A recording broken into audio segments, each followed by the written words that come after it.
a week after 9/11, a coalition of leaders called a prayer meeting at the Metrodome in Minneapolis.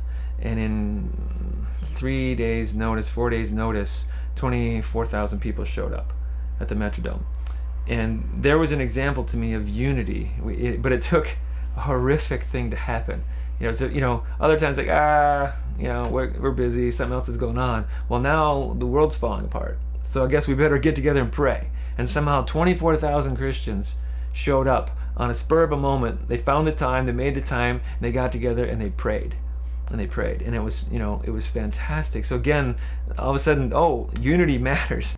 To me, when we look at the end of Jesus' life, and he's talking about the things you would assume are of utmost importance to his heart, the things that are weighing heavy on him as he's about to go to the cross, and the fact that he devotes so much time in John 17 to the issue of unity and praise for this unity and for a level of unity that I don't think any of us would naturally assume is even possible, like one that's unthinkable almost, level of unity, must mean it's important to him. It must mean that it's paramount in what he's about to do on the cross, that it's a paramount that this is a result of it, and that he has that very goal in mind as he's going to the cross, to produce this unity. And so I think if it's that important to him, then it has to be more important to us than we're currently making it. We got to get this right. It's almost like the foundation. You're building a really nice house with a crumbling foundation.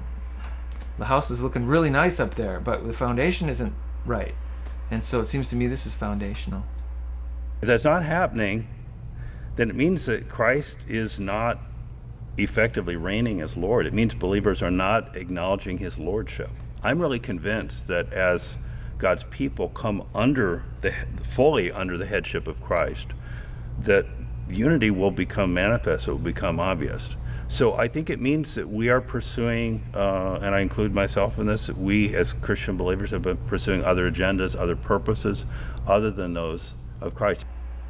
Just reading that passage over, praying they would be one as we are one. I think our biggest dream as Christians is we might be able to tolerate each other.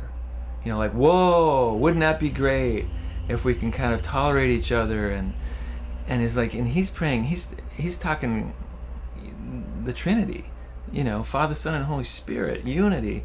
Pray that they would be one as we are one. It seems like almost like an absurd prayer, Like if I said that, my goal, my mission for my organization, or what's your life verse? Here's my life verse. This is what I want to do. I want it so that all the Christians will be one as the Father, Son, and Holy Spirit are one.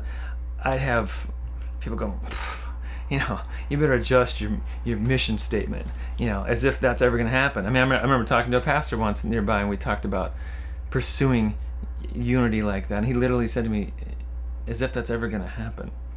And it's like, but it's the kind of prayer that's like the Lord's Prayer. May your kingdom come, may your will be done on earth as it is in heaven.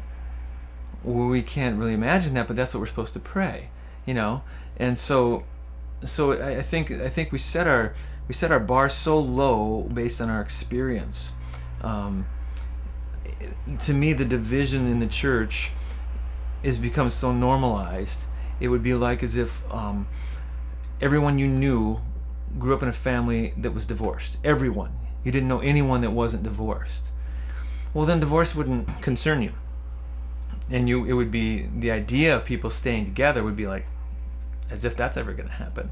And I feel like that's kind of the way the church has become. We are so segmented and divided off, separate, nothing to do with each other. What Jesus has done so remarkably as he's talking to his Father right there in that room with his disciples is he's raised the standard and made it evident that to step toward a spiritually hungry world, this is how we must live. I speak from a position of one who's seen something that is actually a delight to me. I look at what we have on the ground, and as much as I think there's good in it, it pales to insignificance next to what I see in the heavenly. And it's going to be men and women of vision that have seen something that's gripped their hearts, and that they're going to actually outwork this, and it will be through total dependency on Jesus. I don't think in the end anybody's going to stand up and say, well, it's because of this guy or this gal or this ministry. I think they're going to say, hey, God turned a chapter in his book and said, the new day is one of unity. And men and women from all over the world are going to come together with an exceptional sense of God having gotten hold of their hearts. And I think in the end, all glory is going to be to God for it. I think we're going to recognize it was a miracle, and everybody's going to say it was a miracle. And men will feel very uncomfortable taking any credit for anything.